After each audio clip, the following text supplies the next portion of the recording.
All right, everybody, welcome. Thank you so much, everyone, for being here. My name is Lauren. I am with Second Star to the Right Children's Books in Denver, Colorado, and we are so excited today to bring you our first ever picture book panel. We have a couple of little housekeeping things to go over first. We are recording, so you do want to turn your camera off if you don't wish to be on film.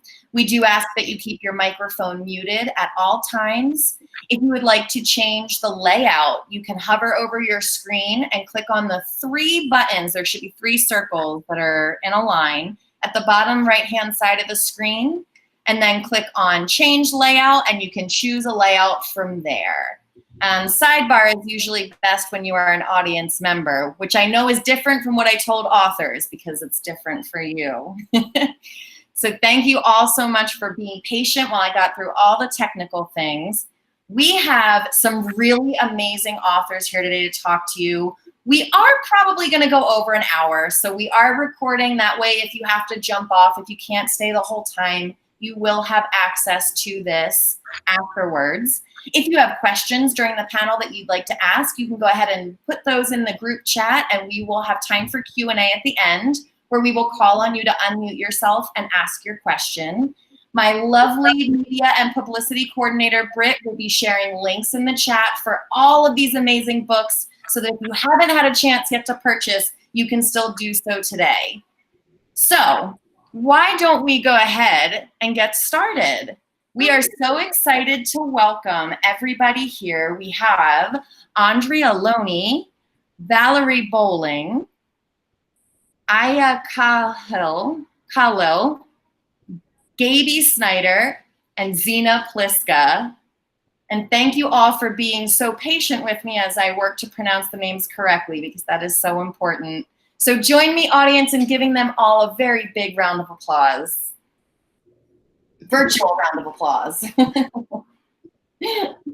So welcome, panelists. As I said, my name is Lauren from Second Star. I'm going to be the moderator today. So why don't we start off? And I realize in the virtual format, panels are a little bit different. So I'll call on your names so that you know it's time. That way you don't all have to like fight over whose turn it is.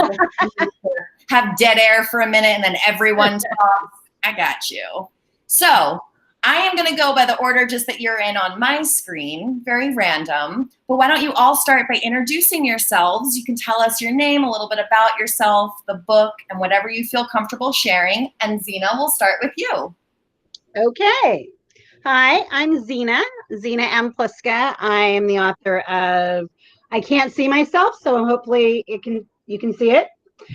This is Hello, Little One, a Monarch Butterfly story. Written by me, Zeena M. Pliska, and illustrated by the fabulous Fiona Halliday. Out from Page Street Kids, came out May the 12th, right in the middle of the pandemic. I am a kindergarten teacher with the public LA system. I teach in Venice, in the Venice Mar Vista area. I'm a political activist, organizer, a world traveler, a mom, and an artist and a writer. And I'm not a blogger. So don't look at that part of the announcement. Strike that from the record, that part. Thank you so much, Zeena. It's so great to have you today. Thank you. And Gaby, why don't we go ahead and hear from you next? Hi, yeah, I'm Gaby Snyder, and I grew up in Washington State. I lived for a while in Austin, Texas, but now I live in Oregon with my family, which includes 2 kids, a husband, a dog, and a cat. I'm the author of 2 Dogs on a Trike, and I also cannot see myself, so I hope you can see this. It's my first picture book, and it was illustrated by Rosenthal. It's out from Abrams Kids, just came out in May. I've been writing for quite a long time, but this is my first picture book.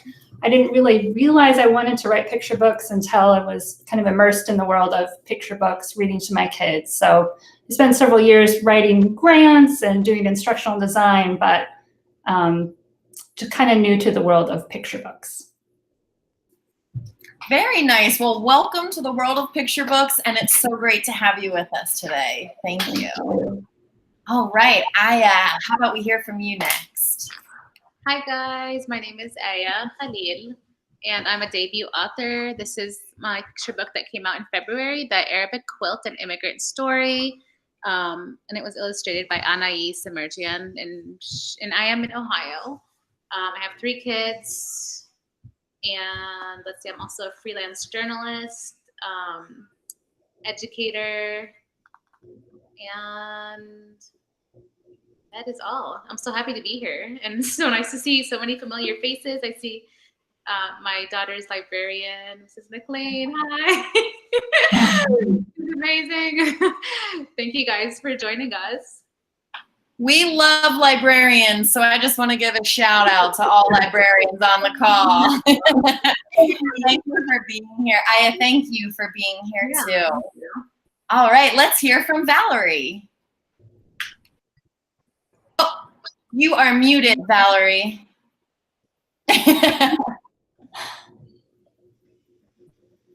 Hello, everyone. I am glad to see all of you here.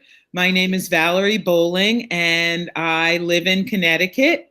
And my book that came out in March is Let's Dance. And it is illustrated by Maine Diaz. And you can see right away. Can everyone see it? I can't. Again, I'm not able to. Yes, you're nodding, Lauren. So you can see right away that she captures the energy and joy of dance that I wanted to convey in the book. The book is published by Boyds Mills and Kane, and our editor is Jess Negron.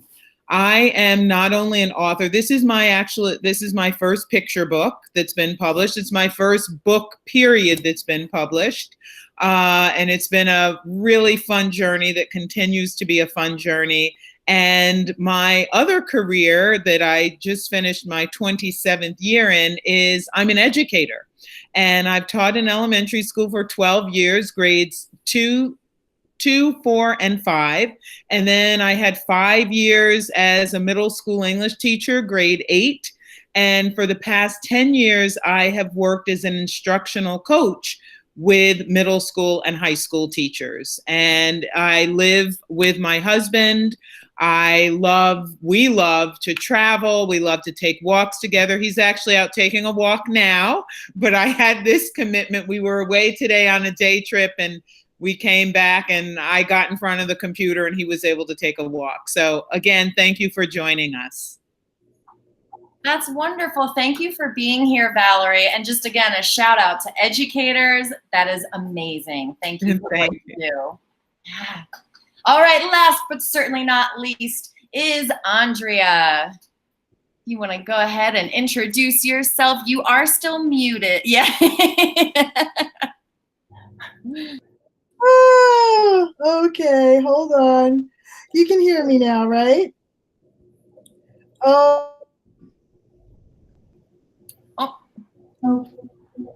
We could hear you. Let's see. Can you hear? Okay, I'll just keep talking.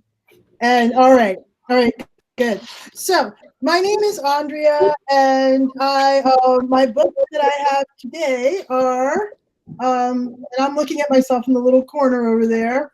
Double Bass Blues. That's my most recent book that came out. It was illustrated by Rudy Gutierrez, who won the Caldecott honor for his amazing illustrations. I'm so in love with it and him. And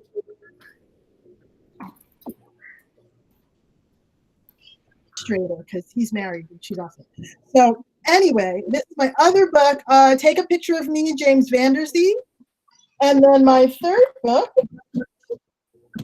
is Bunny Bear. And the other two came out in 2017. I live in Los Angeles. Actually, I live in Inglewood, California, by the new stadium. And I am also an educator. This is my 16th year as a teacher and my first year as a dedicated online distance learning educator, suddenly.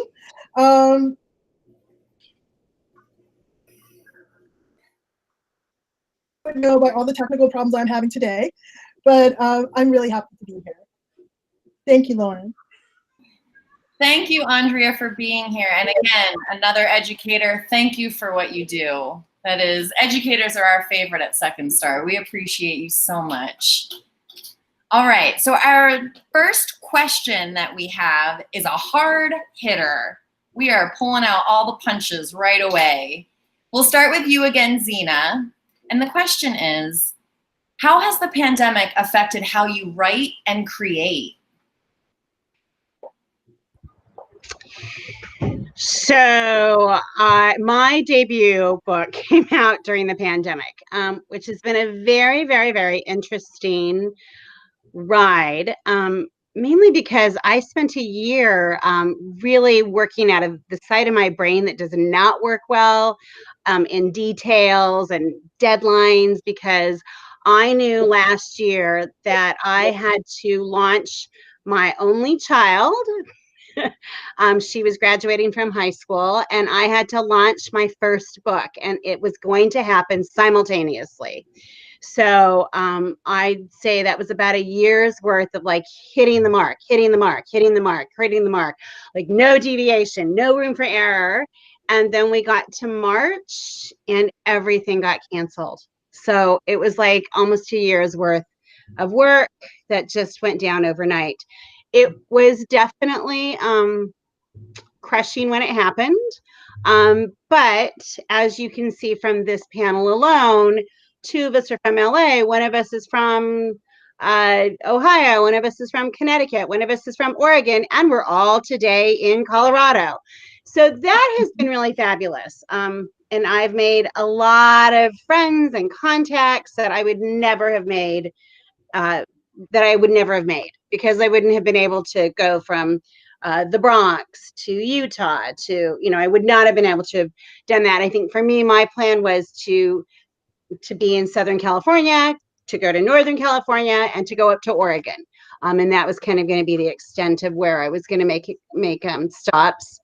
In terms of writing, I'm in LA, so we're having a surge. It's been pretty strict. There hasn't been a lot of out and about. I live close enough to the beach that I can run to the beach and, take a walk really quickly. But I have to say, I've really kind of had to go deep, deep, deep inside of myself and mine. And I'm also not with children every day.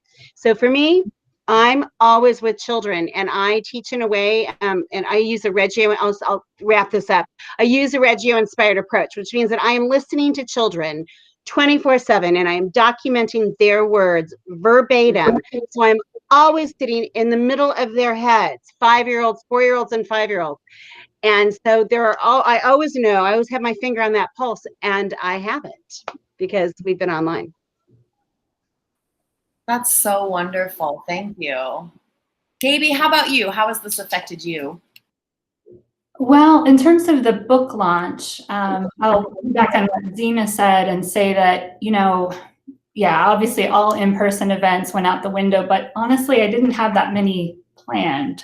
And I was able to do a virtual launch event with my illustrator who lives in New York City, and that never would have happened otherwise. So that was actually kind of nice. So there are some perks, I guess, but that's kind of hard to say. In terms of my creativity and writing, I would say my attention has been all over the place. I've been finding it challenging to focus on any one writing project for long.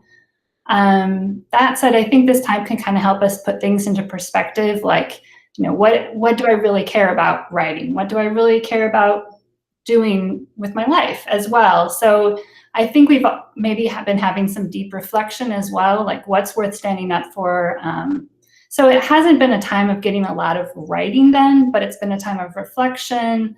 And I do have the sense that what we're experiencing right now is something that we can draw on in our writing in the future. Maybe just not yet. We maybe can't make sense of it just yet.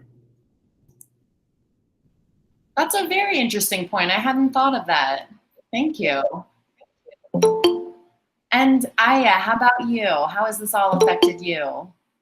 Yeah, so my book debuted in February. Thankfully, I had my launch, just my local bookstore, which was amazing. And then I had a couple of other events locally and kind of nearby, which they were canceled, but it was okay. I mean, I was able to do a couple of school visits virtually, of course, and those were nice. And then during like the peak of COVID, like in March and April, I just feel like I have 3 kids, so of course they were at home, but I was so down. And personally, when I'm sad, like one of the coping methods for myself is writing. So I just felt like I had to sit and write, and I did write, and I did try to get some writing done, and I did. I was able to finish a manuscript, polish a manuscript, and that's in the works right now. So hopefully I'll get to announce something soon regarding that. Wow, that's impressive. 3 kids and a manuscript in quarantine. That's amazing. And Valerie, how about you? Yeah, so similar to Aya, I was able to have a book launch celebration. It was at a local library. There were over 200 people there. As one of my friends said, Valerie, there were at least 50 people more than probably should have been in that room, according to fire safety. And as my husband says, we got really lucky that, to our knowledge, no one got COVID at that event, because the timeline is my book was released Tuesday, March 3rd. My launch event was Saturday, March 7th. The last day of school, unbeknownst to us at the time, we found out later that evening, was Wednesday, March 11th. That Saturday, the 14th, was when everything was shut down. Like, that was the last day of the library. So I literally slid in just before things closed. It was really remarkable. So in terms of face-to-face events, I had done, other than my book launch, I think I had been to 1, 2, 3, I think just 3 schools in my district, because I had copies of, author copies of the book. So I shared with students on World Read Aloud Day, and then I was invited into another classroom. And so then after that, I was in distance learning. I was supporting teachers with what they were doing. I was very busy, but for me, there were 2 saviors during the pandemic, and it was my daily walks and my writing. Like, I'm very good at following a schedule and staying focused. So for me, that was what kept me from watching the news or from worrying about what's going to happen. So I spent so much time promoting my book. I went out and did, any opportunity to share the book virtually with people, to, get blogger interviews and so forth. So I was just kind of on a mission, and I also worked on revising. I worked on writing. I wrote 5 manuscripts, one of which is out on sub now. And I signed with an agent a month ago. So, like, for me, and believe me, I get that this is very stressful for people, that this is not everyone's story, that for some people this sapped their creativity. There are people who have lost jobs. There's, the racist acts of violence that continue against Black people in this country. Those things are not lost on me. I need to be really, really clear. But in terms of how have I personally coped and what am I doing for self-care, my writing has been a balm for me. And so that is why I have been able to go forward, and I have had these, successes, I would say, but I'm still very aware of everything else that's going on around us. That's wonderful and a powerful message. Thank you. Thank you. Yeah. All right, Andrea, how has this all affected you? Well, basically for me, unlike some of the other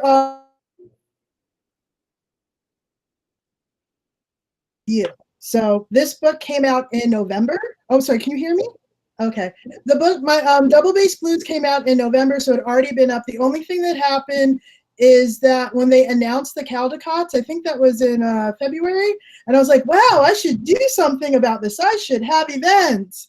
And then the COVID came, and there were none of that.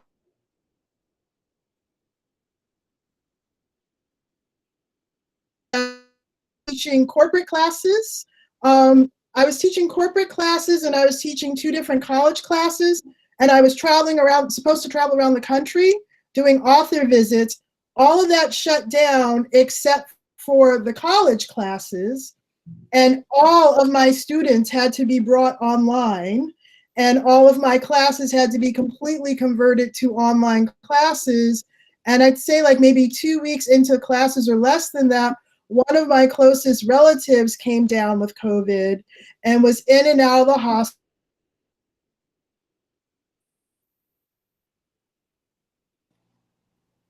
It was a whole thing, and I couldn't get back east to do anything about it. And then my students started getting sick, and it was a whole thing. So it was very hard to get writing done inside of that, because I was really just trying to make sure my family was okay and make sure that my students were okay, whether they finished my class or not. I just wanted them to like make it to the next semester.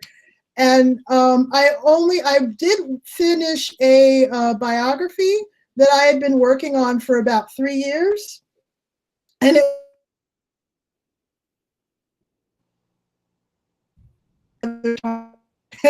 just take myself out of what was going on here for a little bit. And I'm also working on a novel, but it's been a little hard to get that all in again with all the classes and the students. And in order to do the classes virtually, we had to do a series of classes in person and another series recorded separately.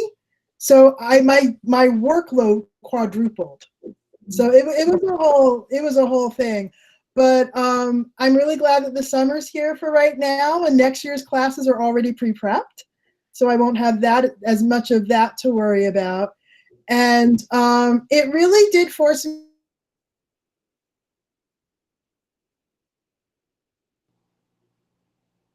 that I wanted to, really focus on. So I'm really excited about what I have on submission now. We'll see what happens. Thank you, Andrea. And just so everyone in the chat is aware, we are aware that Andrea is having a little bit of technical difficulties. She's aware of it. It's just freezing a little bit, but we've done all the things we can do. So if you can just be patient and bear with us, we would appreciate it. Just a quick reminder, please leave your microphone muted. If you have to be muted by our staff 3 times, we will remove you from the meeting. So thank you all. Please stay muted. All right, back to some questions. Our next question. What things have you done during this time of global unrest in order to manage your own stress and anxiety in your daily life? And I think this time I'm going to switch it up, actually. We're going to go backwards. So, Andrea, we'll just start with you. Oh, okay. I was like waiting to hear what everybody else had to say. I don't know. I will tell you that my partner, who is he's an essential worker, and that was another aspect of what was going on here, because I wanted to make sure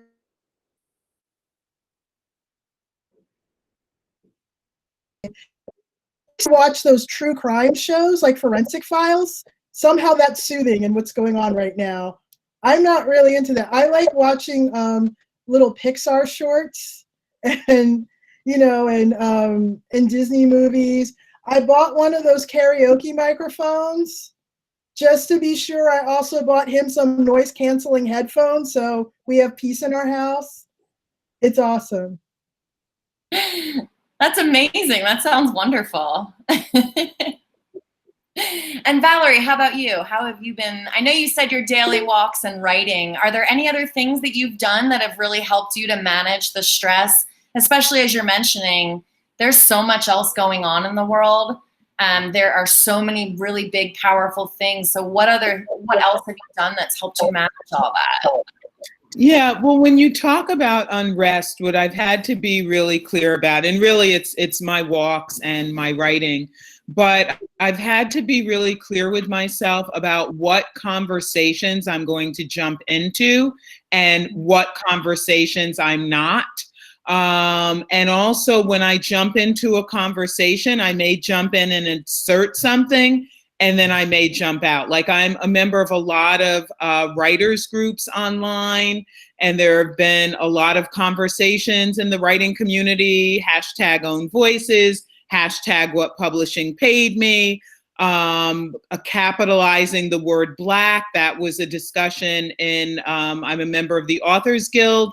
And so a number of things that people have been posting, I have actually found not only offensive, but as Jan Van Zant says, call a thing, racist. So I have had to make statements, but then I have intentionally sometimes made a statement and then left. Because I've tried to put some sort of things out there for people to think about certain things. Aya, Zeena, and I were on a panel like this, but it was specifically centered around social justice in the kidlit community. So, you know, trying to do things that are positive as well, that make, you know, selfishly make me feel good and feel as if I'm making a difference. And as an educator, I'm always educating. So I don't mean to sound patronizing, but there are times when I know I'm in a position where I'm also educating others. And so I've had to make choices about when am I willing to do that and when am I not? And that's an act of self-care. I love that. That is such a good answer. I don't think we talk enough about self-care in terms of not engaging in certain conversations or keeping yourself out of them. That was amazing. Thank you. All right. How about Aya? How about you? What have you been doing to manage that stress? Yeah, so just it's kind of the same, like Valerie and Andrea said, like with writing and also being on a couple of panels with Valerie and Zeena and a couple of other fellow authors, and then also hanging out with my kids. I feel like they've just they've been through so much. Try to go bike riding, and we've been just doing a lot of outdoor activities. So we've just kind of been baking together. So we're hanging in there. That sounds lovely. What kind of things have you been baking? My stomach is just wondering. Yes, we baked like everything since March. We bake and then we go like drop it off like stuff like the had Ramadan, and so we'd bake and like drop off goodies at our friends' houses, and it was nice. Like the kids got to take part of it in it. We did like baklava, we've done like cinnamon rolls, we've done so many things. I can't even remember. Yes, that sounds so good. I'm so hungry now. I'm stopping by Aya's on my way whenever I get to travel again. Gaby, how about you? What have you been doing to manage your stress? Well, we've also been baking a lot. We have a lot of blueberries right now, so there have been a lot of blueberry crumbles and just kind of trying to feel grateful for some of those everyday pleasures, like, you know, like fresh fruit and baking in the garden and being able to take walks and still stay socially distant. I do think, yeah, there's a lot of news to take in right now, and it can feel overwhelming. Like there's so many different projects you can think of and so many things you need to take action about. So it's kind of like choosing, like, I'm not going to be effective if I try to take on everything, but maybe choosing a couple small steps that you can take to feel like you're becoming a better citizen. So I guess kind of a balance of that. Yeah. That's super important. Absolutely. Thank you for sharing. And Zeena, how about you? So, you know, I think for me, I don't really live a conventional life. I mean, it's always kind of bits and pieces of a lot of different things that are kind of always cooking or being stirred in the cauldron. So I don't know if I would call it stress. I think maybe I would say that I'm in this river, and this is a new element that is flowing with me in this river. So, you know, a lot of pieces of me get to surface, kind of like what Gaby was saying, get to surface. I think when I started writing, well, not when I started writing, but when writing became center stage, I mean, you have a pie of what you can use and what is in play at the same time. So what had kind of taken a step back was political activism and organizing, because I couldn't do both. And so I think that kind of bubbled to the surface, but it intersected and it became integral with everything else that was happening around me. So I was able to, I think, what I do is I just kind of take, like I said, there's always bits and pieces. So there's a little parenting and a little traveling and a little activism and a little art. And it's always kind of in the cauldron being mixed around. And then I kind of step back and go, oh, what kind of magic did I create or got created for me? So yeah, I don't know if I would call it like stress relief or ways to, I would say that it's a time of shift. And I'm just moving with the shift and trying to find the parts that need to be activated for myself right now. And I'm really savoring the moments of my about to leave me child. Because, she's at that age. So I'm really, really savoring and holding on to those moments because, they don't last forever. Right. Absolutely. That's a very beautiful way to put that. Thank you. That's wonderful. It's a gift. It's a gift, the gift of time. Right. I found myself saying that to parents a lot. Like, you have been granted the gift of time. Like, whether you want it or not, you have been granted this gift, and it's not going to last forever. And then it's going to be over and your child will be grown. So, Yep. Should all enjoy it as much as we can while we can. Yeah, that's wonderful. And Andrea, I'm going to come back to you now for our next question. I think I like this switching it up thing. It's like keeping everyone on their toes. I don't know who I'm going to call on first next. Andrea, what inspired you to write a picture book? Either the first one or a specific one, all of them, any way that you interpret that. What inspired you? Well, when I do school visits with kids, I let them know that I first decided that I wanted to write picture books.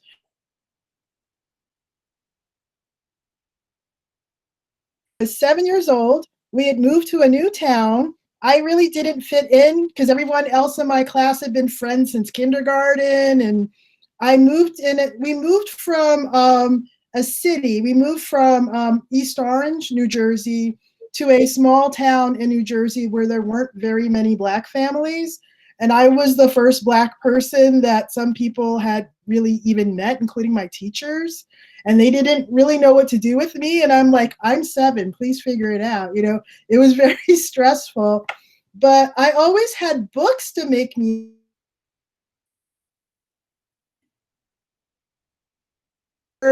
and made me laugh and made me happy. So I decided right then and there, when I grow up, I'm going to write children's books and be a doctor and a ballerina and a techie and all the other things I wanted to be. But I just kind of stuck with it, thinking about that. And I think it was probably when my sister had kids. My sister has 6 kids. I'm an auntie many times over. I don't have any kids because she had them all and they all look just like me. It's hilarious. But in any case, I remember when her son was born and just the things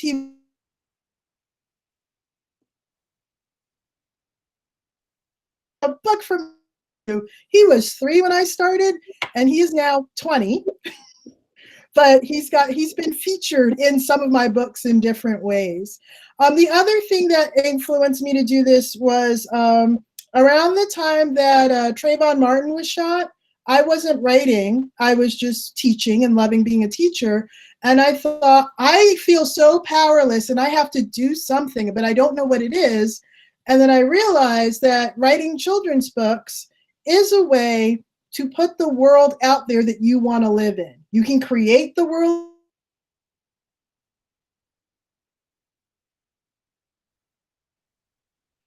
that's coming. And so far, that plan's gone pretty well. I'm really happy with that plan, and I intend to stick with it for a while.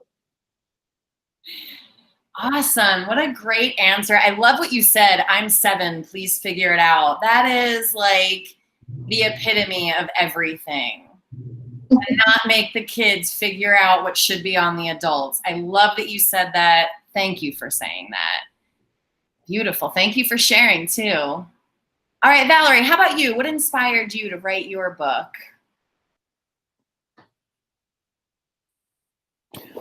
So I want to sort of underscore what you said about Andrea's comment. I mean, Andrea, that is so true. And I so connect to what you're saying. And that's really why I write, because I want all kids to be able to see themselves in a book. I want kids to feel at home in a book. I want kids to, as I say, and if you look at my website, you'll say, oh, that's what she said there. Yeah, my message is consistent. I want kids to feel seen and heard, valued and validated. And kids need to see themselves in books. They need to see themselves in books where it's just about them. And they need to also see themselves in books where they're in connection with other kids. And kids, and my goal in my books is to, they're either multicultural or they're focused on, you know, they're Black and brown kids who are at the center, and they need to see that. And white kids need to see them as well. And so to me, that's why I write, because I just think we need to have as many books as we can of as many different types. I do not have children, but I do have two nieces who are 8 and 6, and they were part of my inspiration for beginning to write. I started this journey 3 years ago at the beginning of 2017. It was one of my goals for the year to begin to write picture books and, you know, just kind of explore the picture book world and see if perhaps I might be able to get something published. It wasn't necessarily a strong goal at that point. It was more of an exploration. But then when I realized it could really happen, and when I read statistics about the number of books that have, or rather do not have, people in them who look like Andrea and me, and even when they do, who they're written by are not written by people who look like Andrea and me. It may be 5%, or it's a very low percentage. So this is why I write. This is what inspires me. And for my particular book, I'll just say a little bit about it. I wanted to have diverse kids, but also show the joy. We were on, some of us, as I said, we're on another panel, and someone talked about oftentimes, and there is a place for these books as well, but we don't only want to see the African-American experience as downtrodden and we're always overcoming something. That is a part of our history, and it's not about burying that, but kids need to see themselves in joyful, normal, everyday experiences that, you know, everyone can dance. That's something that we can all do together. So that's why I write, and that's why I've become even more passionate about it, again, especially in this climate, because I want to connect those important things about diversity and connection and equity and inclusion. I always want that to be part of the message when I share books with children. That is incredible. And I just want to take a moment to give you a little, yes, this is something that Thank you. At Second Star, and we strive for. And so, yes, thank you for saying that. What a great answer. You can see I don't hold back. I'm very honest. I am very clear about who I am and what I believe. And at this point, I am not apologizing for it. So I appreciate that you appreciate it. Yes, never apologize for it. You're in good company here. We love to see it. How about you? What inspired you? Yeah, to add on that, Valerie's book, I know her book has so many amazing characters, because my daughter herself, she loves it. It's called the Let's Dance book. And she saw a girl wearing hijab in it, and she's like, hey, mama, look, like, it's a girl in a hijab. And it's so important for kids to see themselves. Again, like, we just keep on reiterating, it's so important for kids to see themselves in these books. I know Mrs. McLean is nodding, because who saw one of the who saw a book with a girl in a hijab, and she went and got it from her locker. She went and got her hijab from her locker, and she came and she showed it to the librarian, Mrs. McLean. She's watching Yeah, see that hijab right there. Yeah, so it's just so important. And so I feel like there was really a lot of books with Muslim characters, especially own voices. There are very few out there. Even until now, there's very, very few. And so that's why I wrote the Arabic Quill, and it's based on true story growing up as an immigrant child. And I was in North Dakota when I immigrated when I was 1 year old. And I've talked about it a lot. I don't want to bore you guys, but you can find more information about that. But yeah, basically for Muslim children to see themselves. That's wonderful. Thank you. It is so important, right? Like, especially as kids, because it's when they're forming their views and opinions of the world. So thank you all for everything that you do. All right, Gaby, how about for you? What inspired you to write your book? Well, in general, I just wanted to say, like, I kind of fell in love with the whole picture book format when I was reading with my kids. You know, just like immersed every day, reading with them. I kind of rediscovered how much I loved picture books. And I would say that there's something kind of magical about how, you know, the words and the pictures form. And I think the two together are really, you know, the whole is really more than those two parts put together. So I really fell in love with the picture book format. In terms of my book, Two Dogs on a Trike, I grew up with a lot of dogs. We always had a bunch of dogs. And throughout it all, we had just this one cat who would be about 20, I think. And all along, he was the boss of all of those dogs. So in this book, you'll see there is a sneaky cat who is kind of the boss. So that was inspiration for this particular picture book. Yes. Very nice. And Zeena, how about for you? What inspired your? I just have to say that I wrote this question because I have done an event with Zeena before, and I loved the story so much that I wanted to include this question in here. So please. Okay, now I feel on the spot because I can't remember the story. I was just kidding, everyone. There's no story. So, you know, like in general, I think that storytelling helps humans navigate the human experience. I mean, that's what they do. And at the end of the day, your stories are the only thing you take to the grave. That's it. Like when you leave, it is only the people that you leave who tell stories about you and the stories of the experiences that you had together, or the funny things you said, or the funny things you did together. That's what you leave. So stories are so important for the human experience. I find that for 5-year-olds, they help them navigate and make meaning of their worlds. Not because we as adults tell them, but because I think it speaks to something really deep inside of us, and it helps us expand and unfurl what is there, and then also helps us figure out what's happening with other people and other things we come in contact with.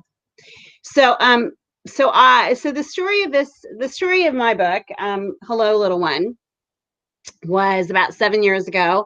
As a transitional kindergarten teacher, I was walking from my classroom to the main office. In Los Angeles, because it's warm, most of our classrooms face the outside. We don't have big corridors inside. So I was outside, I was walking, and I stopped in the middle of, I think it was my walk in. I stopped and I watched this butterfly, this magnificent creature, and so fragile, and yet so like such a representation of strength. And I watched it and I wondered, what is that creature experiencing? What is that creature seeing? And oh my goodness, it must be so amazingly beautiful and filled with wonder. And the bittersweet moment, the bittersweet understanding that this creature was at the end of its life cycle, and that it was only going to live for probably about 2 more weeks. It was going to be in this form.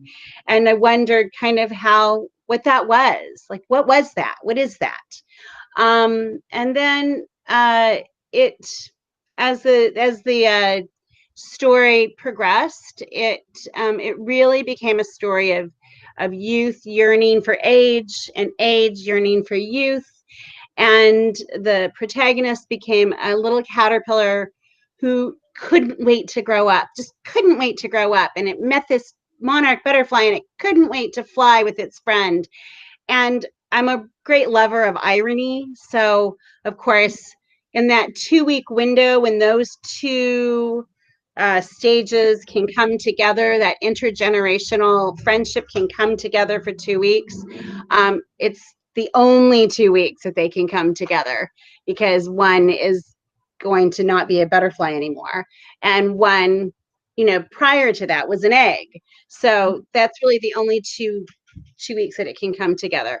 And so that's where the story, it was rejected. I should say to all the picture book writers out there and anybody who's watching to kind of hear about like the craft and the industry, it's really important that people know, for me, that this story, the first time it was read in a critique group, Andrea was there, adults cried. They were not gatekeepers, so they cried. I went on to do this story with my students as a play outside in our outdoor learning area for dignitaries that came when we first opened up this space. And I will say that, for 5 years, for more than 5 years, this story was rejected completely. I mean, I couldn't win a contest with it.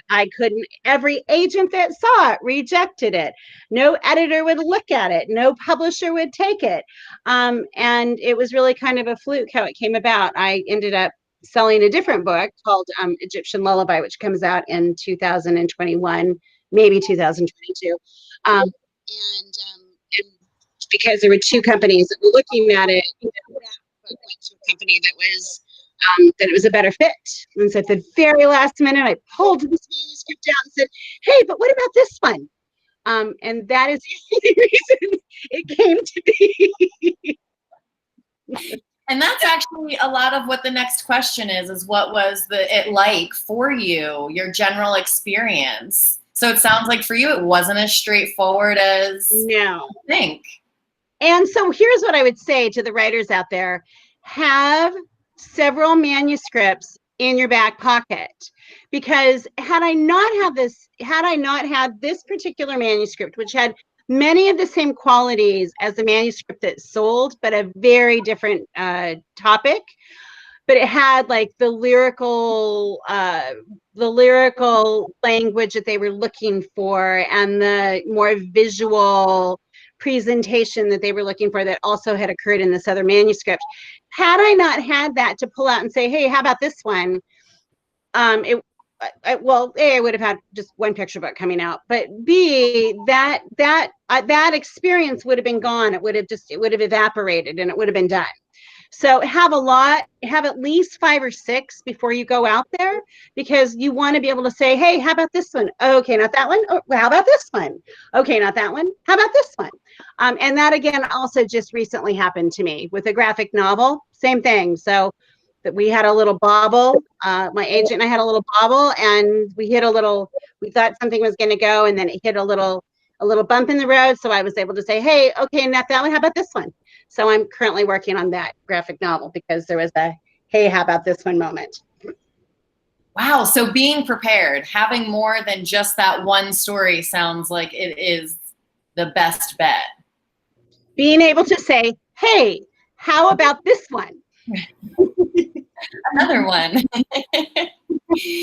And I'm going to mix up the order all together now. So Valerie, we're going to jump back to you. What was the process like for you? Was it as easy or as hard as you expected? Was it time consuming, or just in general, what was that like? I was fortunate to have had, as I said before, an amazing editor. She allowed me to have input into the illustrator. Of course, she, came up with suggestions. She shared with me throughout the process sketches. I think I saw sketches at least 3 times. And she even welcomed my feedback and actually took my feedback to make changes, One example is the cover of the book originally had both children sort of doing handstands. And I said, you know, I feel that gives the impression of gymnastics. I realize breakdancing is one of the dances in the book, but could one be upright? And I believe, if I'm not mistaken, they were either both of the same race or both of the same gender. I don't recall. And I asked for that to be changed. And so you can see that clearly, again, we have a girl and a boy. We have two, you know, different races here. So that was one of the things. So it was an interesting experience, but you know, for me, it was the only experience I know, but I was navigating it on my own in the absence of an agent. I did join the Authors Guild. I'm a member of SCBWI as well, but the Authors Guild vetted the contract and gave me some advice. I think the thing probably that has most surprised me, and that has been a lot more work than I expected, is the idea that I have to really promote and market this book on my own. I did not know the amount of work, and I actually have said it's probably good that I did not know, because I don't think I would have necessarily done this. Again, I work full time. I also tutor. I have a lot of different things going on. I'm working right now on, for the summer, I created a YouTube channel centered around my book. I have some high school girls helping me with that. So I'm someone who's involved in a lot of things, and I'm, very busy. So I just think I probably would have said, maybe in retirement, I'll try to get a book published. But I'm so glad that I'm on the journey now, because even if I'm fortunate enough to have another book or positive thinking books picked up this year, it's still going to be 2 years before they're out. So I'm glad that I've actually started this process early. But it's a lot. It is a lot of work if you really want to get the word out there about your book, and get people to know your book, get people to buy your book. It's not just, oh, I wrote something and now I'm done. And that's the piece I don't think I really understood. I see Andrea is saying no, meaning she's saying, yes, Valerie, I agree with you that no, you are not done when you have just finished a book. You are really just beginning. And I will say one other thing, because I know I'm confident I won't be able to say this about any other books moving forward, so I can say it about this one. I also had no edits to make for this book. The only things I changed, there were 2 stanzas that got deleted, and I was asked to write the back matter. Not one of my words changed.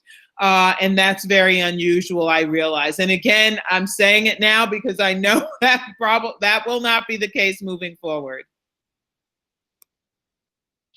That's amazing, and such a good point that you bring up, that really the writing is just the beginning, and all of that marketing and getting the word out there, and like we did, connecting with bookstores. I mean, you all can attest, we spent a lot of time back and forth on emails and testing links and all that stuff. So I hadn't even thought to incorporate that as part of the process. Thank you for sharing that. You're welcome. Aya, how about you? What was the book process, getting your book published? What was that like for you? Yeah, so mine was a really humbling experience, to be honest. So I have, my background is in communication and English and education. So I was like, you know what? I've been writing like for years, and so my book is going to be amazing. So I sat down, I wrote it one day, and I sent it out to so many agents, and I got so many rejections.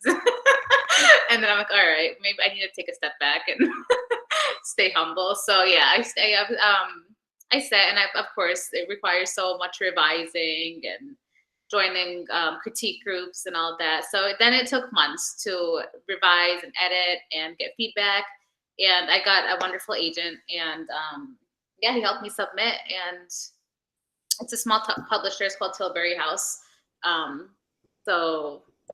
But they've been amazing to work with. I know we were really surprised. Like the debut week, we almost sold out of copies because they did pretty good promotion also as well. So I'm glad it's good also small publishers like aspiring authors out there like submit to small publishers because they can focus on your work and your book and they go out and promote your book. So don't shy away from them for sure.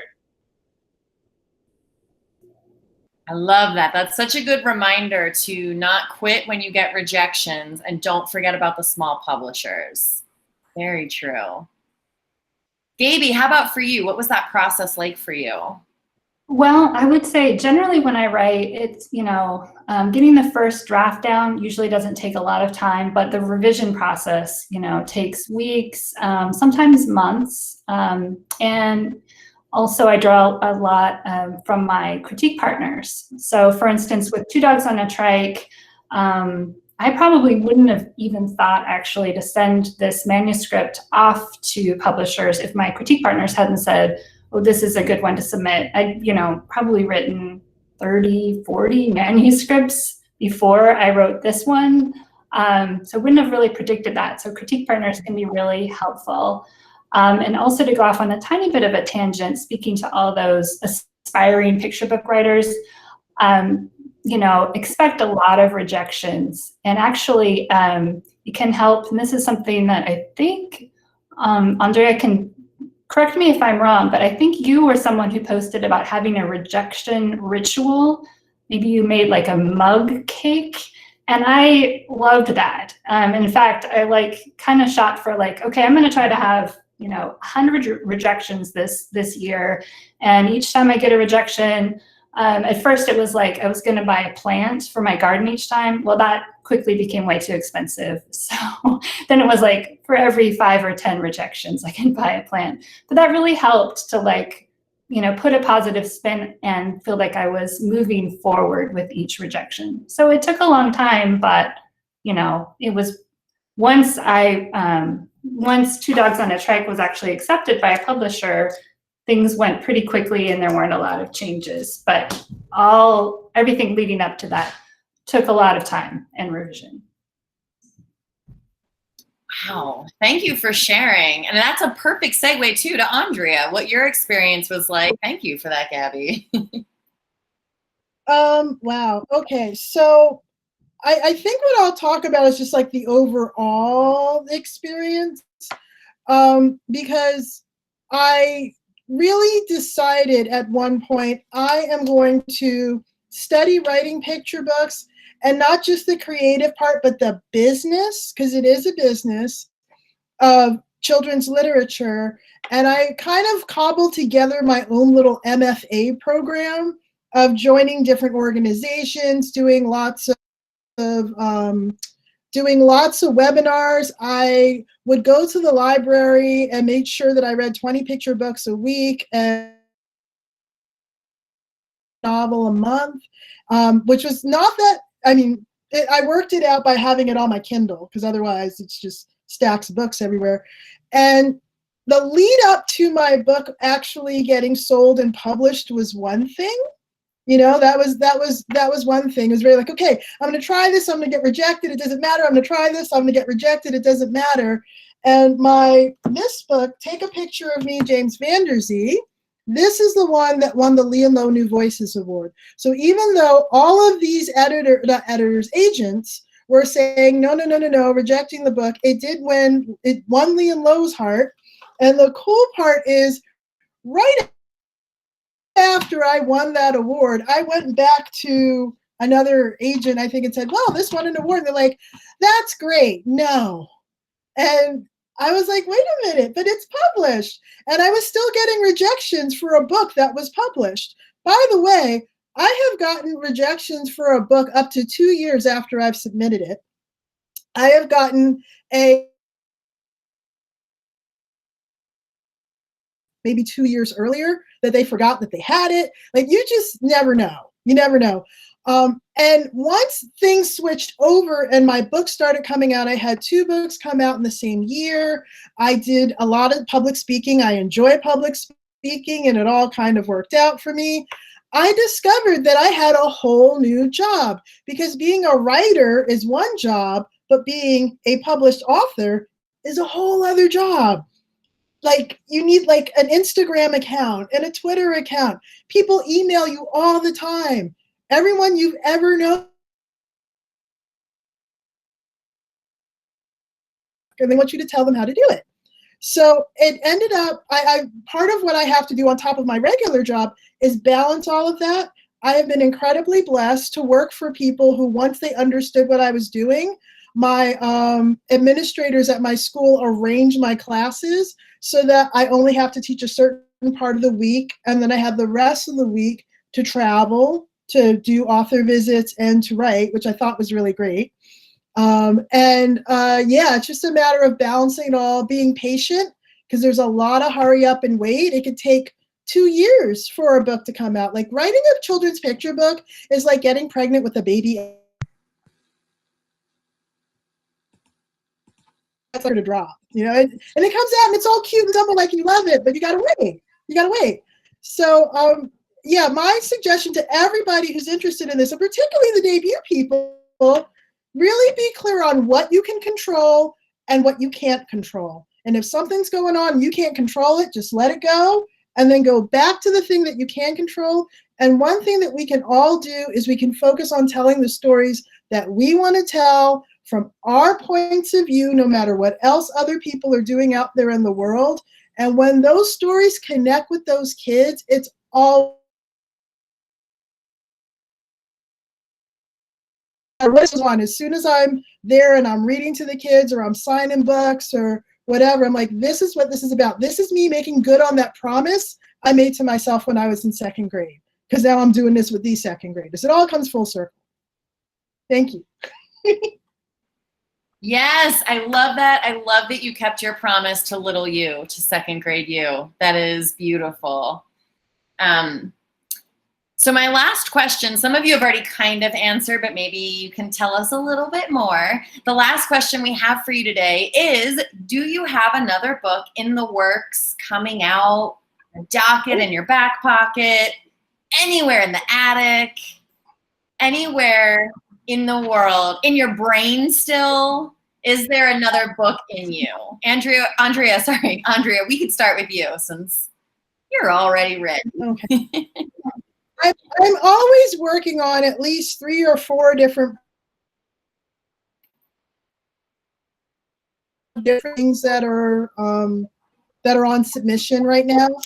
But the book that is coming out next is this. This is just a picture of it. I hope you can see it. I am so sorry. There's a garbage truck out here that just wants to be here. Just ignore the. This is No Voice Too Small. 14 Young Americans Making History.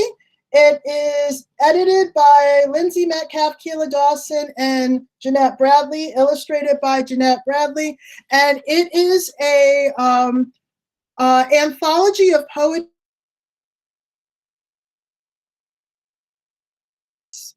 Kids who are like making a change in their neighborhood. Kids like Marley Diaz, the Little Miss Flint.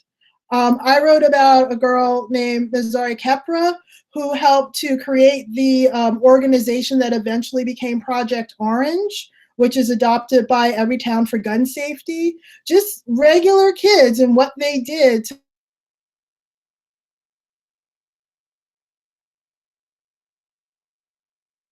a little description of the kid. It also has what kids reading the book can do to make a change in their own communities. So I'm really excited about it. I can't wait. It comes out September 22nd. You can pre-order if you want to. My name's not on it, but it's okay. My poem's in there. You should check it out. That's awesome. Thank you for letting us know. We'll make sure that we can get a pre-order link out to people too from our store. So thank you. Valerie, what about you? What's in the works or behind the scenes or?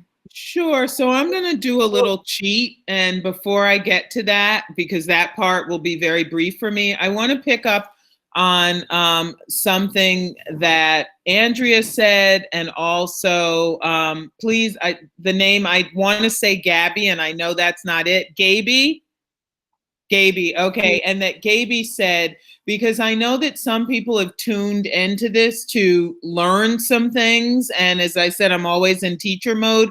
And there are a couple of things that both of you said that I just want to underscore and say a bit more about. So Gaby talked about having a critique group. And so I want to give a shout out to Allison, who's here from my critique group. She's one of my critique group members, and critique group members are gold. Some people have asked me, oh, now that you have an agent, do you still need your critique group? Hell yeah, I need them more than ever now.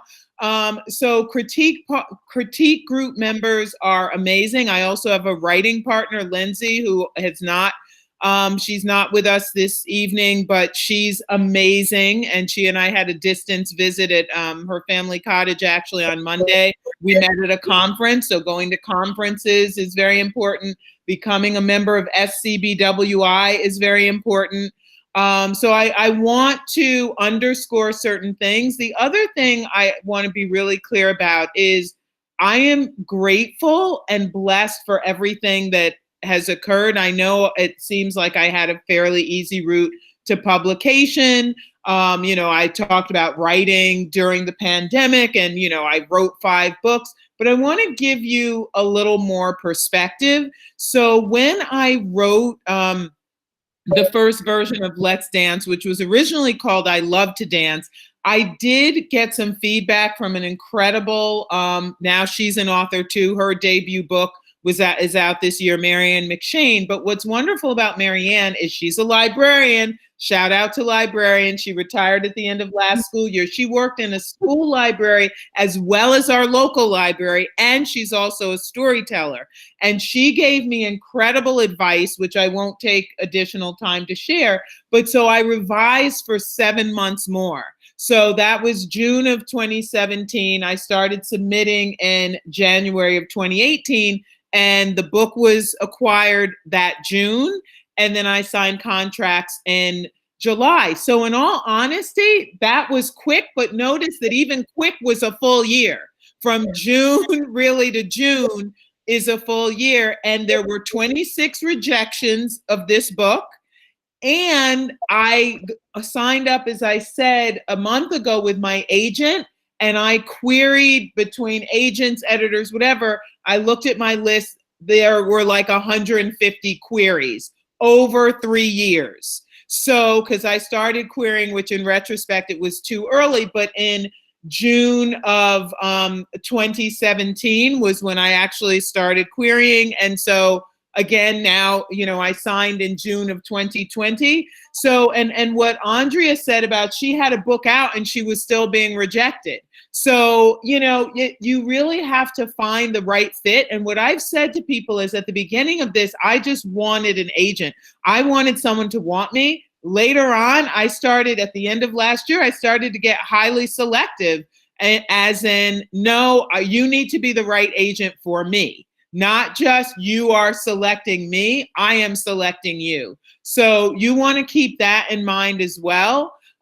So to go to the question, and again, I'll make it quick. I'm always working on writing. I'm always revising several stories, often writing something new. And currently, my agent does have books out on submission, and I'm hoping that I will have something to announce soon. But you know how it is in this. You can't say until you've signed a contract, but I'm hoping that 2020 will continue to be a good year for me. So that's that. Thank you again for all of you for being here, and for Allison, my critique partner, being here, and Alicia is here, and Jamila, and who's in a group with Zeena and Aya and myself. Caitlin is amazing. She's a new agent. Query her. I mean, I just was looking through the chat. There's so many wonderful people here that I want to give shout outs to. So Pamela, but anyway, other people have to respond. So I'm about to mute myself.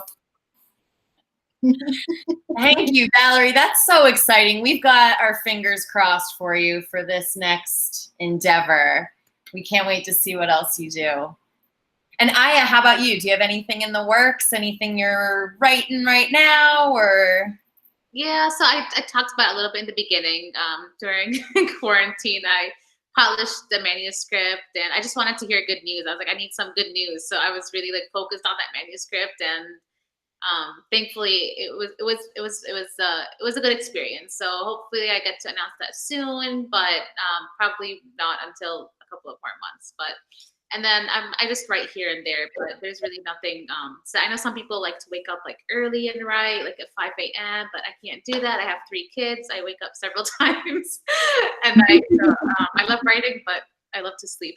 So it's good to for aspiring authors as well. Like it's okay. Like it's totally okay if you don't want to get up at like 5 or 6 a.m. Just write at your own pace, because it's totally fine. Everybody's different. That is great advice, because I also love to write, but I really love my sleep. I do. Yeah. Gaby, how about you? What is going on next for you? Yeah, well, I'm excited about my second picture book is called Listen, and it's illustrated by Stephanie Gregan, and it'll be out next spring from Simon & Schuster. And it's very different than Two Dogs on the Trike. It's about basically tuning in and paying attention to the world around you. So it starts with a very busy, noisy morning, and a child steps outside and she's kind of overwhelmed and overstimulated by everything. And then it's just kind of about focusing in and paying attention to sounds. And over the course of the story, the sounds get quieter and quieter, and she tunes into these quieter sounds and also tunes into the people around her and learns to not just hear, but to really be listening to them. So yeah, it's about listening and mindfulness. And yeah, also listening to the quiet and the quiet even inside of yourself. So I'm pretty excited about that.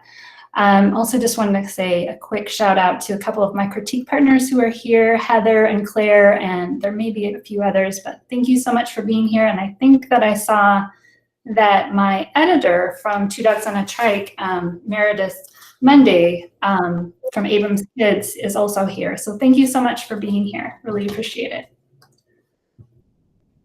That is wonderful. Thank you. That sounds like, Listen, your next book sounds like a book I could have used as a kid. So I'm excited for that to come out. Thank you for sharing. And Zeena, I know you talked a little bit about it, but if there's anything more you can share about what else is in the works for you, that would be awesome. So many stories to tell, so little time. Yeah, so many stories find me. I mean, I don't even feel like I generate them. They find me, and sometimes I have to say, no, stop knocking at the door. There's like a line. Go to the end of the line. So yeah, I have actually 4 projects on submission. I forget about them. I also tend to be kind of I get it out and then it goes to my agent and then I'm done with it until I hear something. So I think, like, again, pre-published authors and authors probably already know this. Pre-published authors, rejection is part of the lifestyle. It is definitely part of the lifestyle, and it is when you get a rejection, it means that you're in the game. And I always say, I get rejections all the time, and I always say to my agent, it only takes one. It only takes one. So I think, like, really that mantra is it's a good mantra with, hey, how about this one? So, hey, how about this one? It only takes one. And then you have something. So yeah, those are, I think, really important. I also tend to write very well. Again, many stories knock at my door. So I mean, and I also think, for me, I bring race, class, and gender analysis to the table with everything I do, whether I'm teaching 4-year-olds, whether I'm in the grocery store, whether I'm hanging out with my teenager and listening to her talk about what's happening on Instagram. I mean, I bring race, class, and gender analysis to everything.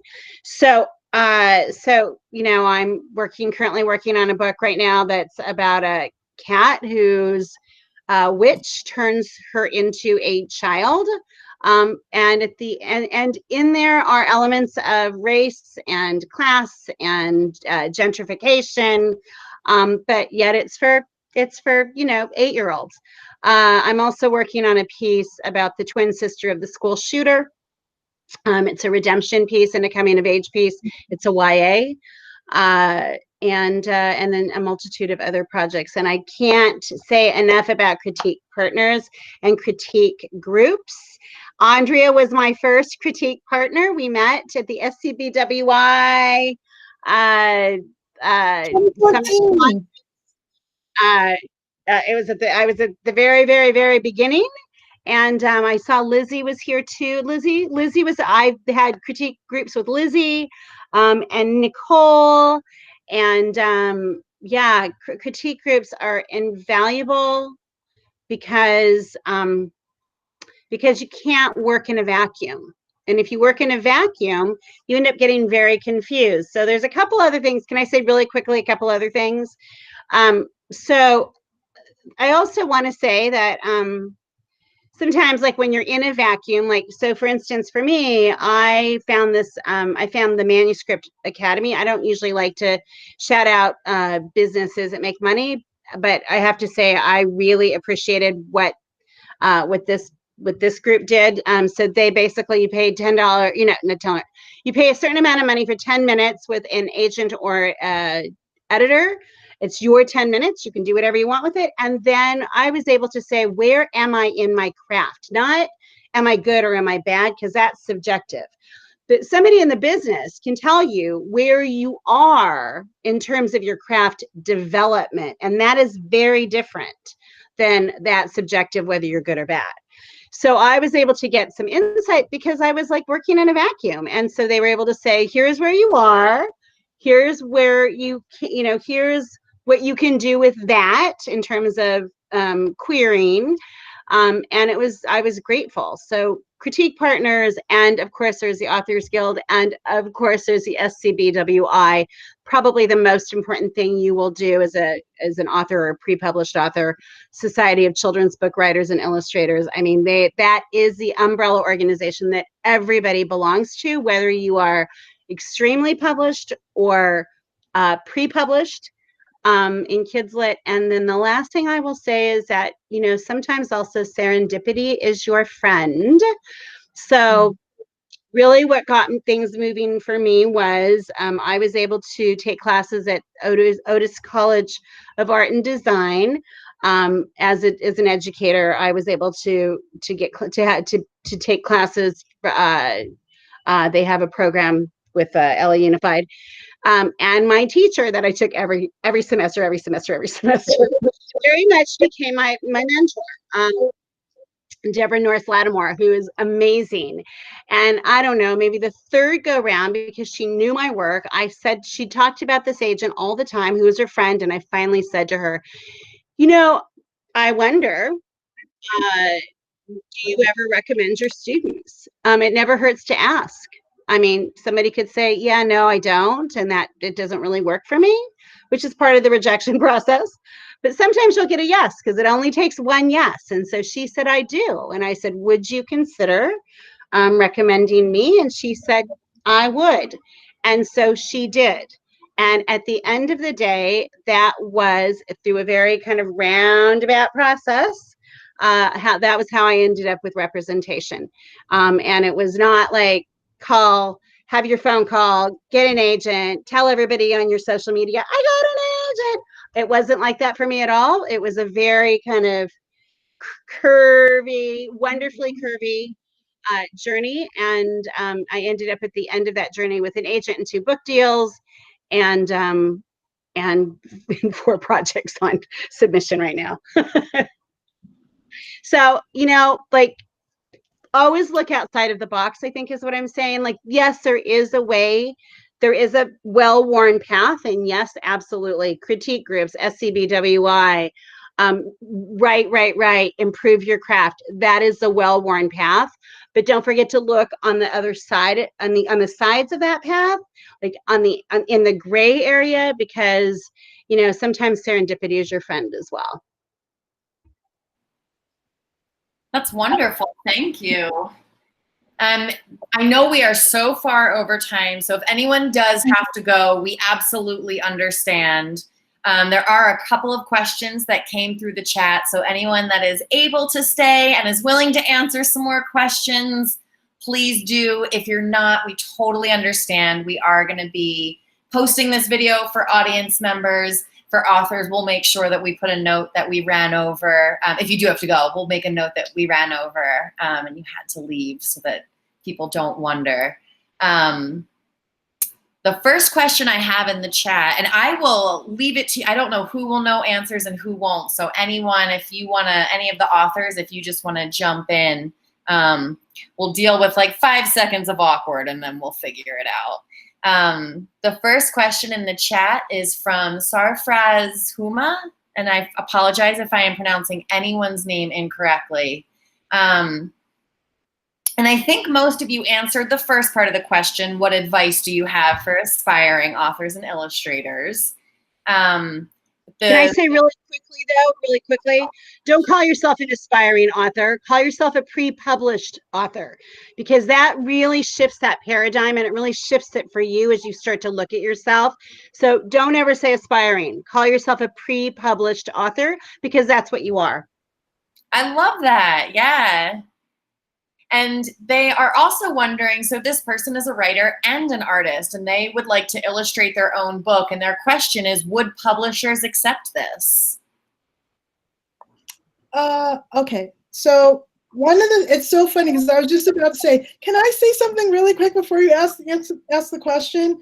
And that is, I wanted to give a shout out to one of our critique partners who's here right now, who is an author illustrator. His name is Benson Schoen. Hi, Benson. And Benson just had a book come out called Sloth Went.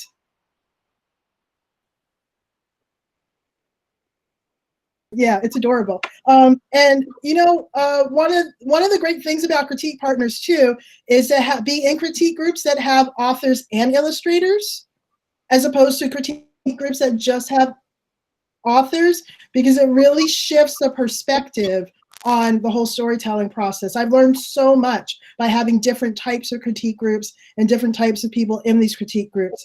As far as being an author illustrator, the good news is there are a lot of agents who are specifically looking for author illustrators for business reasons.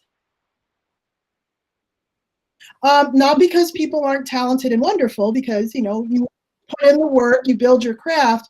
But the bottom line is, as an author, you get this much of a royalty. As an illustrator, you get this much of a royalty. As an author illustrator, you get this much. You get both the author and the illustrator, you know? So that does make a difference. But the thing is, in many cases, publishers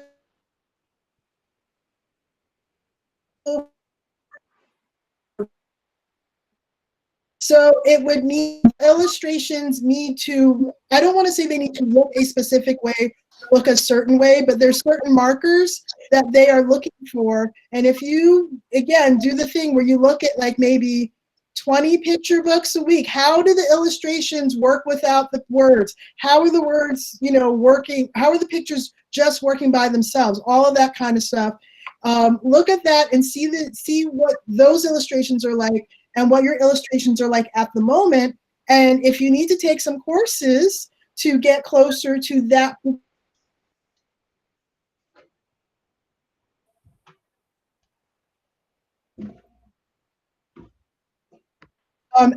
editorial illustrations, you know, just figure out what it is, find out from people what they're doing, and then, yeah, that's like, I feel like it's almost twice the chance, you know?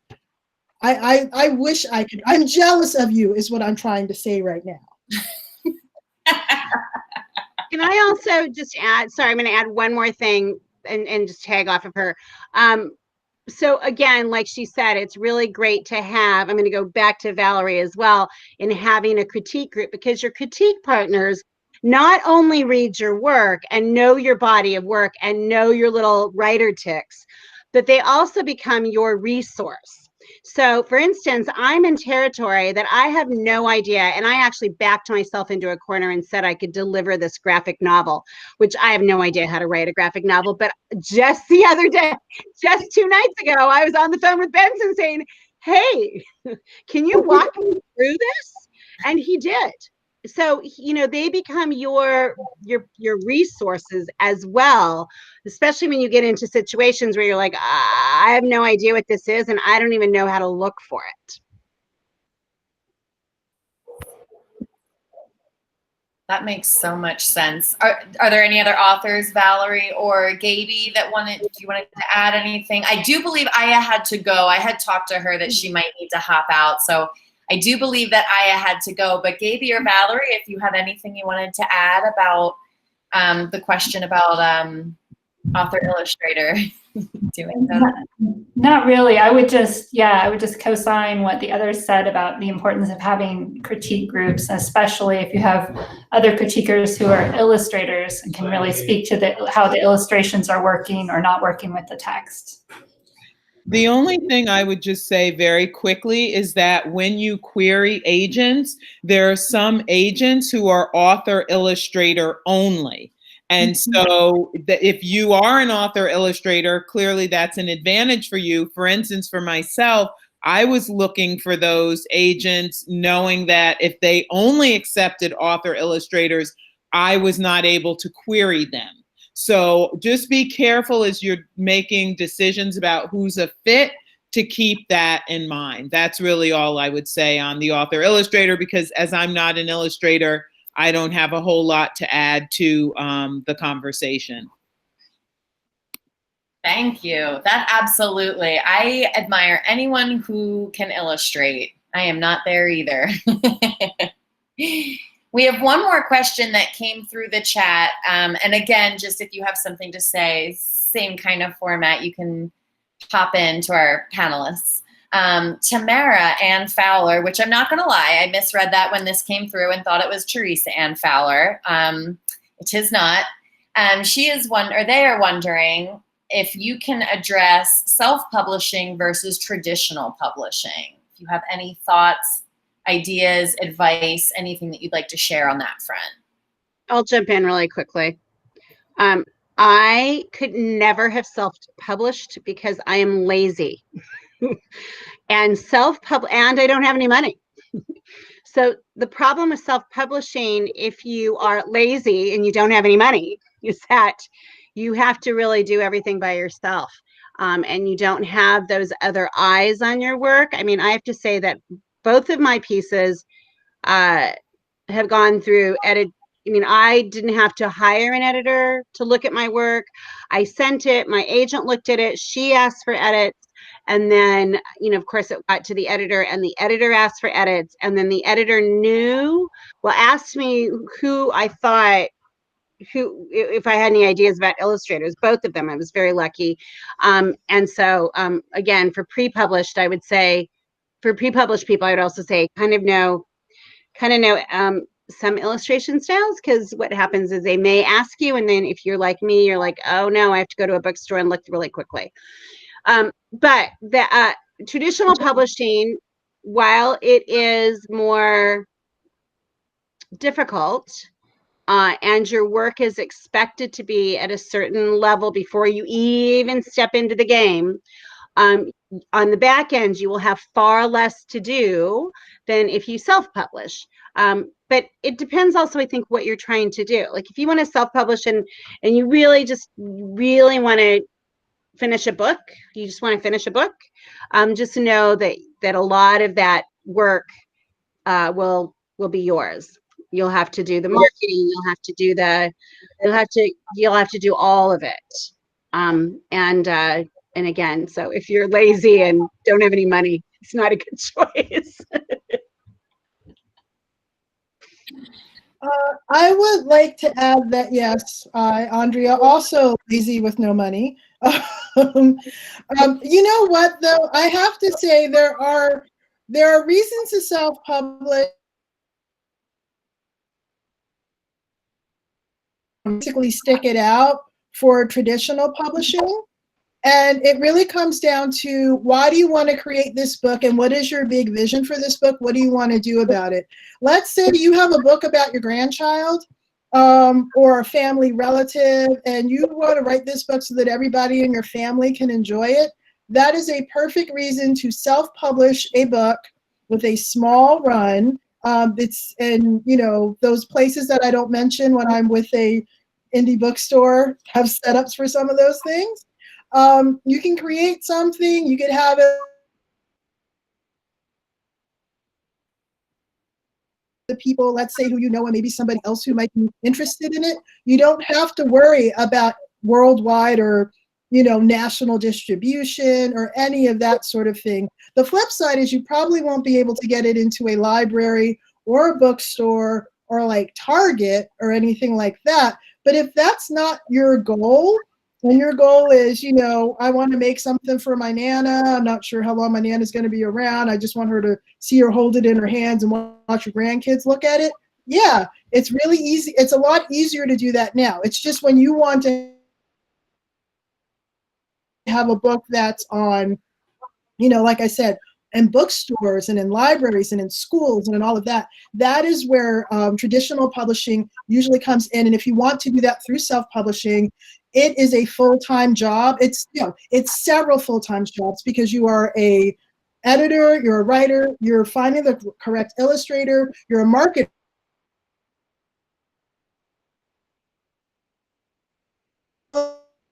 Things. So it really comes down to your goals are with it and then proceed accordingly. I've gone to a lot of book fairs where there are people who had traditionally published books and people who had self-published books that they just were, selling out of the back of their car or whatever. And it was specific to what was going on at that fair, so people were into it. So just be clear with yourself what it is that you actually want to do. But don't let it stop you from writing the book. Write the book no matter how it's going to be published, because everything you write makes the next thing you write that much better, because it's a muscle. You got to keep working it.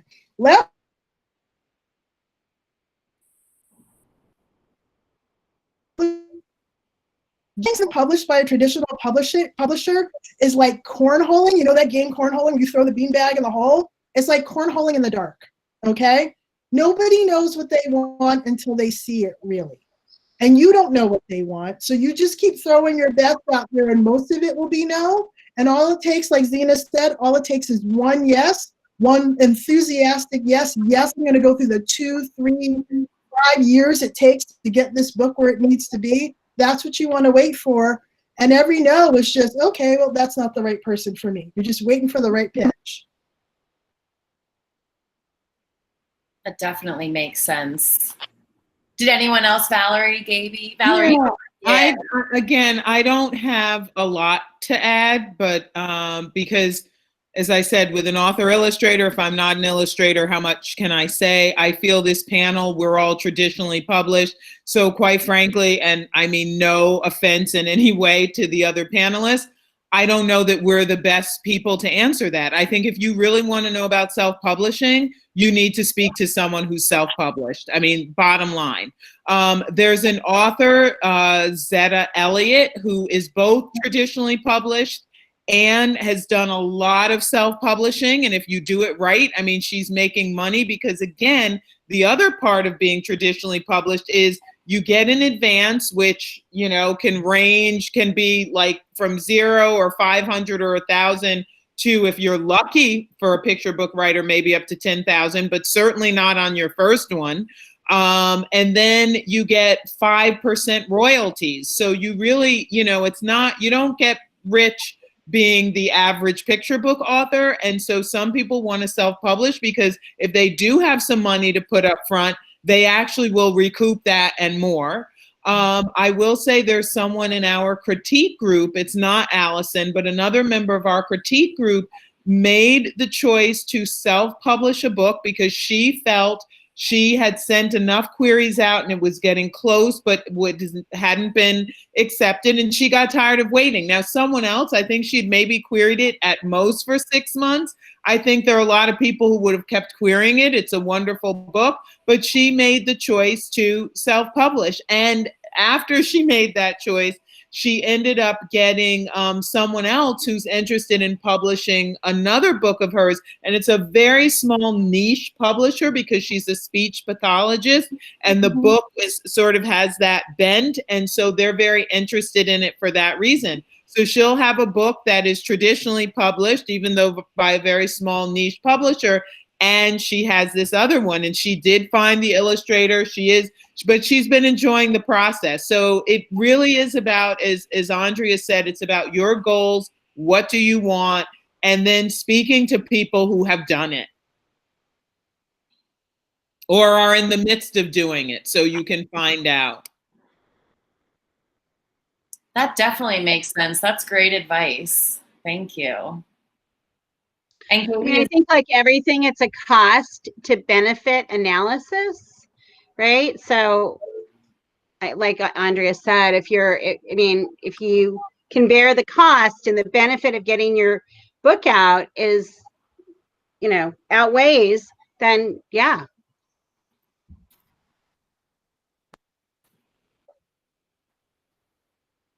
That's awesome. Thank you. Gaby, was there anything else that you wanted to add about traditional versus self-publishing? No, I think everyone covered it. Thank you. Awesome. Well, I'm sure we could sit here all night and ask you all a million questions. I thank you all so much for taking, goodness, almost 2 hours of your time. Oh, Tamara, I just want to say real quick, I'm sorry I didn't let you ask your question. I thought I had seen on my screen that you left. So I apologize that I stole your thunder there and asked your question for you. But thank you everyone for for sticking through everything, for being here with us, for your amazing questions, your wonderful attention. Thank you to all of our authors, our panelists. We loved having you. We would love to have you back. This was incredible. Thank you all so much. And thank you to all of your publishers for allowing you to be here today. Thank you so much for having us, Lauren, and thank you everyone for coming. Thank you so much. Delightful. Thank you. I hope everyone has a great day. If you didn't have a chance to buy your copy of the books yet, you can get the links in the chat, get your own copies. We will for sure be having these authors back. So stay tuned and we hope to see you again. Bye. Thank you. Thanks. Thank you. Second Star to the Right. Have a great rest of your day. Bye. Lauren, do you need the panelists to stay